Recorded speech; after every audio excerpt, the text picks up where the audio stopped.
Good morning, guys. It's 4 a.m., so I must really care about you guys. Welcome back to Falling For You. Backyard Baseball 26 just dropped a massive roadmap update, and honestly, this is the most important look we've gotten at where the game is heading. Today, I'm breaking down every major feature, improvement, and change the devs are working on, from gameplay flexes to league mode upgrades to brand new UI improvements. Let's jump straight into it. First up, gameplay. The devs have been listening closely to community feedback, and this roadmap highlights several big improvements. So if you haven't already, the article is another reminder of how much they've appreciated our feedback regarding anything from how the game functions to future ideas that should be implemented to make the game better every day. This development team wants to hear your criticisms as they're committed to knowing what the community wants, which results in a better game for everyone. They bring up in this particular section that they spent the last several weeks focused on parts of the backyard baseball that shape every inning. These before and after videos, which we'll show in a second, highlight some of the gameplay improvements already underway. They're a quick sample of what they've already been working on and much more coming down the pipeline, which is super encouraging. They're improving gameplay from every angle with multiple dev teams working across these systems at the same time. So not just one, guys, multiple. That's commitment. More responsive controls. They mention how they've improved response time for players' input while using a mouse, which will make defense feel more responsive and fluid. I can't tell you as a mouse player how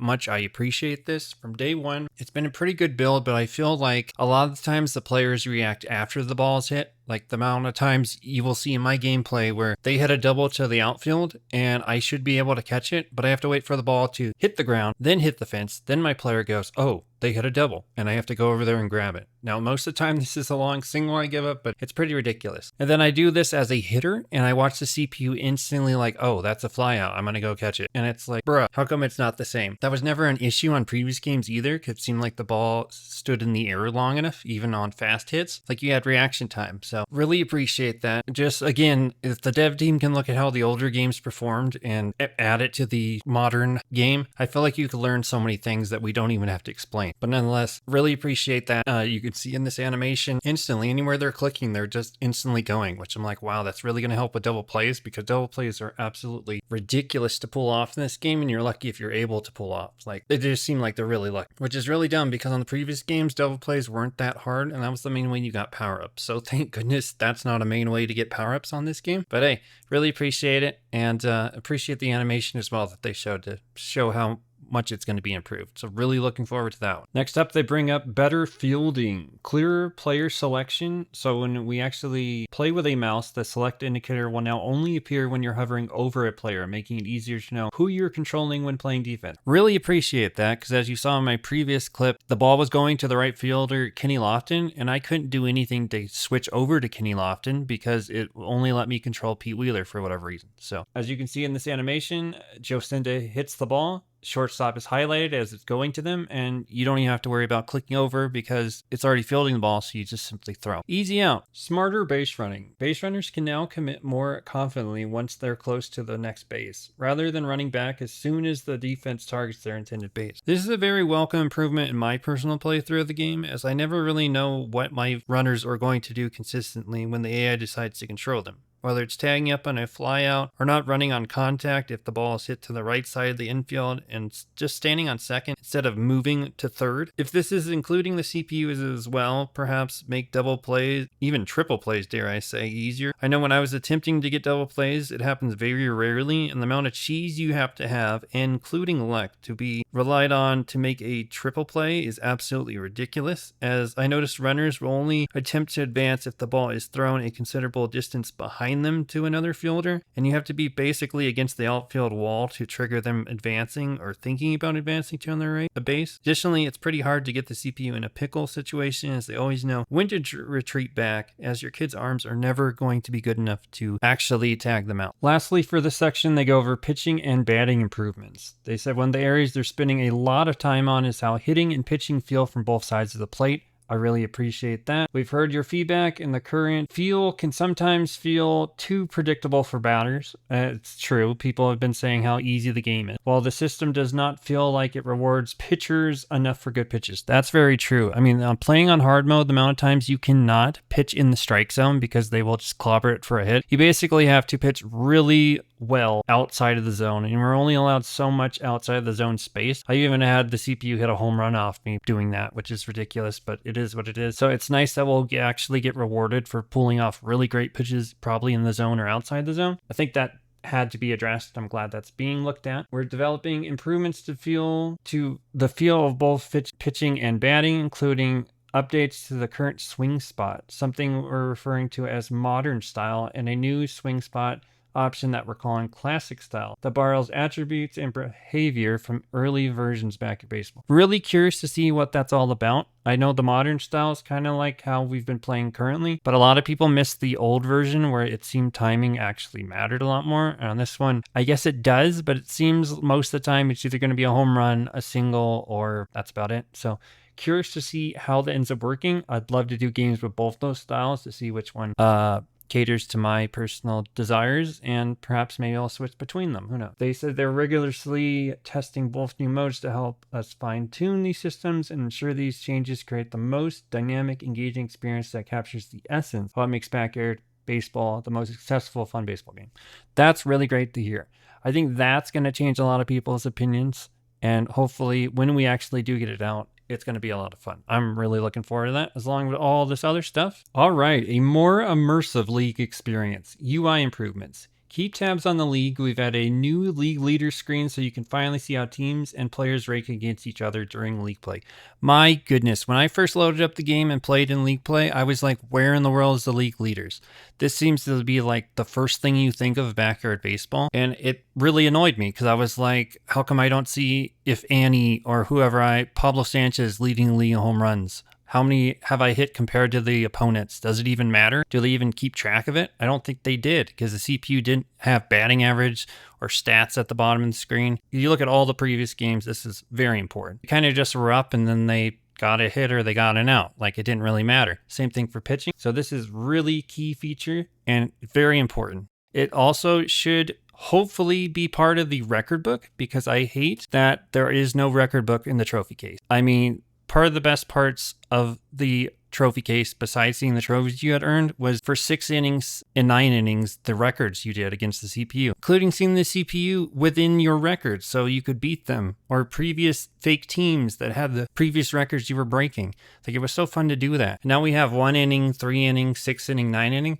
Like, we could have each of those categories for everything. Maybe it's a little overkill, but that'd be pretty sweet in my opinion. I just think it needs to be part of the game, and hopefully they're bringing that along with this, because that just would be phenomenal. Next up, another thing we all expected to be part of the game day one, even though it wasn't there, is scouting out the competition. You can now toggle over to your opponent's strategy menu to check out their batting lineup and fielding positions. Again, why wasn't this here day one? We had the timeout, we can do it for ourselves. Why can't we see if the other team has certain players that are hot and cold that day? What position are they playing? Who's even on this team? I don't even know unless I'm hitting and look at the fielders, or they come up to the plate and, oh, so-and-so's on their team, I get to pitch to them. So glad to see this added. Next up, we have batter stat tracking. We've updated this statistics menu in League Play. Now you can scroll through and check out every team's season stats just selecting their logo. Really appreciate that. We can now see what the other teams are doing, who's their good hitters, who should we look out for, who should we plan against. Just stuff like this makes it really awesome, especially if this game ever possibility has online league play. That would be pretty cool to do. Not saying it'll ever happen, but if it did, wow, like breaking the fourth wall, guys. But if it did, these would be very important. And I think the more stats you have in this game, the better. You don't want to like super nerd out with sabermetrics, but a lot of adults playing this game appreciate seeing stats. Younger kids growing up with this game, learning baseball through this game, learning these stats is really important. Just helps more immersive experience for everybody enjoying the game of baseball, but a backyard baseball as well. So great choice to do this. Look forward to seeing how this develops progressively. Now, besides league leaders for your own players and seeing the rest of the league are very important, and one of my favorite things coming back, this is probably the coolest thing that I've always wanted in a backyard baseball game. More narrative immersion. We've added a new backyard news pop-up to League Play that keeps you updated on other game results and add some fun world building moments.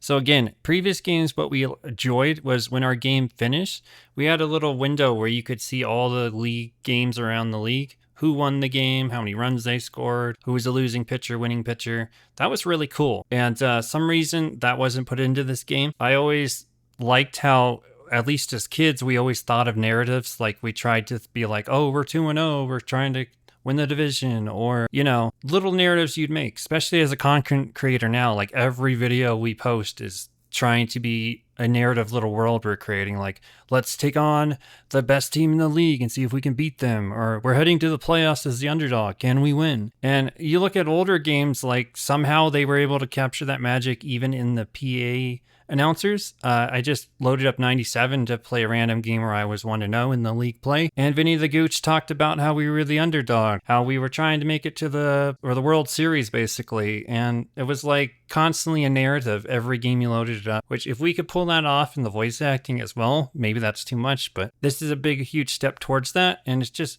really simple things that you think of. Like one of the greatest things about older MLB games was the immersion, how we had newspapers and stuff like that.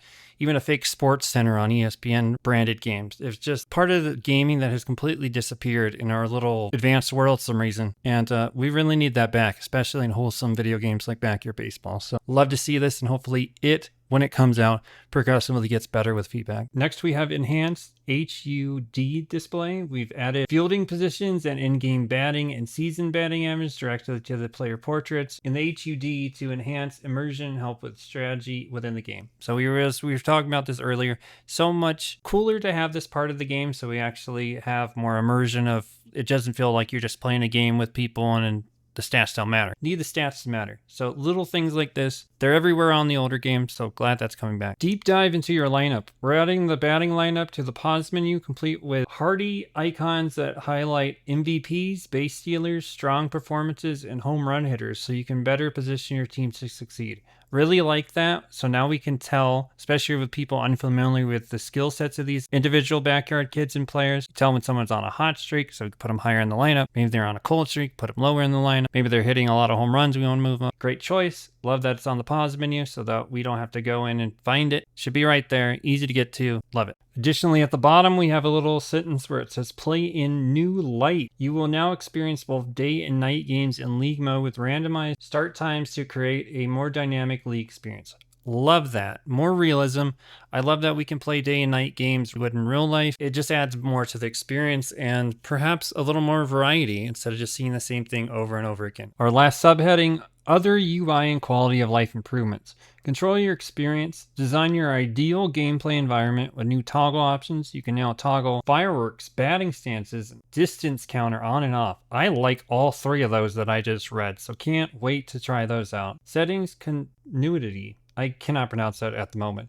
We've tightened up our consistency across screens, ensuing team strategy, lineups, names, and logos carry over properly between games. We've also introduced color matching settings to make the game more accessible. Love that. Always great to have more accessibility for everyone who chooses to play this game. Clearer aim. We're improving fielding, retalic, and shadow visibility on stadiums with dark and light fields like Sandy Flats and Camp Alley, making it much easier to track pop flies and catch those and make those catches in the outfield. Appreciate that. Shadows don't usually come into play most of the time for me, but I have been in situations where that was true, and it was really annoying because I was just next to the wall and I'm like, just land, because I don't know where this is sitting. So love that. Can't wait to see that in my playthroughs. Clearer stat updates. The team strategy screen now highlights which players on your team are overperforming or underperforming compared to their published batting, running, pitching, and fielding stats, making it easier to evaluate your roster and adjust your lineup. Really appreciate that. Much needed. I think on a game-to-game basis, that will be invaluable. Pitcher swap alerts. We're adding a clear pop-up notification whenever a pitcher's switch happens, so you'll never miss a change on the mound. Appreciate that. Small fixes are always an awesome thing. And finally, we're at the bottom of this roadmap post. Still warming up. Other active work streams. There's plenty happening around the backyard beyond what we've shown here. Here's a look at some of the work already underway. Infusing gameplay with more of the kid personalities and player stats that make backyard special. Appreciate that. We need more individuality, including what makes these kids different from each other. I just feel that's lacking on the game currently. Definitely need that. Improving swing spot mechanics. Love that. Hitting will be more rewarding. Further expanding player and league stats. That's got to happen, guys. And I love that it's happening. Bringing forward more world building and storytelling. Yes, especially as a content creator.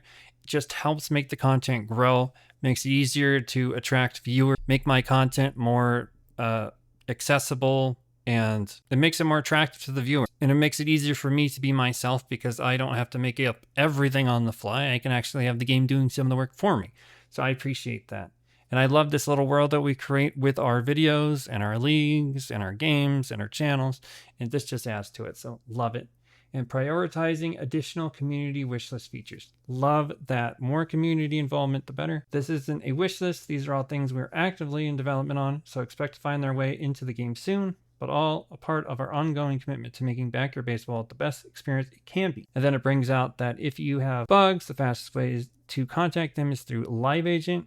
You can chat with the team, share feedback, or tell us if you'd like what you'd like to see next. Come hang out with us on Discord. Underestimate the Discord enough. So many of those people have subscribed to me, supported the channel. Well, not a ton of them, but a few of them. You know who you are. And there's just a great place for information, including if you have a question, you can find it there. If you don't find it on my YouTube channel or somebody else's within the community, they mentioned they're listening and their feedback has already had an impact on how they're progressing the game. So keep giving them feedback, guys. We love the game. We know you do too. Help us continue to shape where we go next.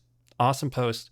As always, thank you guys for watching this. Hopefully it was entertaining. Hopefully the algorithm helped you find this video. I've had a huge problem with the algorithm finding my videos. I mean, I make backyard content as actively as anybody else in this community. And unfortunately, the algorithm hasn't really favored my content, or at least been showing it to people as much as some other people. I've watched some content creators make a channel, and within a week, they've had 10,000 views on a video. Some other people, their channel is a week old. They've had 38,000 views on a gameplay video. I'm not doing anything different, but I do realize if you make a new channel and you're purely just doing backyard baseball, you're going to get more clicks because that's what people are doing. The algorithm knows where to feed it. I'm a variety channel. I like lots of different games. I have my games that I've grown this channel, 600 subscribers over 2 years. Obviously, it's being passed by people who just do backyard baseball right now, brand new. They're just clearing me. And it's awesome to see. I'm not jealous, but I do feel like I should get a fair shake with this algorithm one of these days. Maybe I need to make 100, maybe 500 videos for backyard baseball. But I do really want this community to be part of my community. So hopefully my videos start getting some traction, attention. Who knows? I'm just going to be putting in the hard work, having fun. Hopefully it's noticed. Hopefully this video and its hard work is appreciated by whoever comes across it, decides to like and subscribe. I take a long time to edit my videos. It doesn't look like a lot of work, especially to my eyes, but 3 hours, 4 hours, sometimes I spend on these videos and it takes me way too long. I don't know why, but it does. So their labor of love when I do publish videos for you guys. Hopefully it's appreciated. I'll see you guys in the comments, perhaps on the Discord. And I'll catch you guys later. Hopefully you had a wonderful time, and let me know down in the comments, what are you looking forward to the most? There's so many great things. Maybe you have something that wasn't even mentioned. Let me know down in the comments, including letting Backyard Baseball know. I'll see you guys in the next one, and stay tuned for more videos.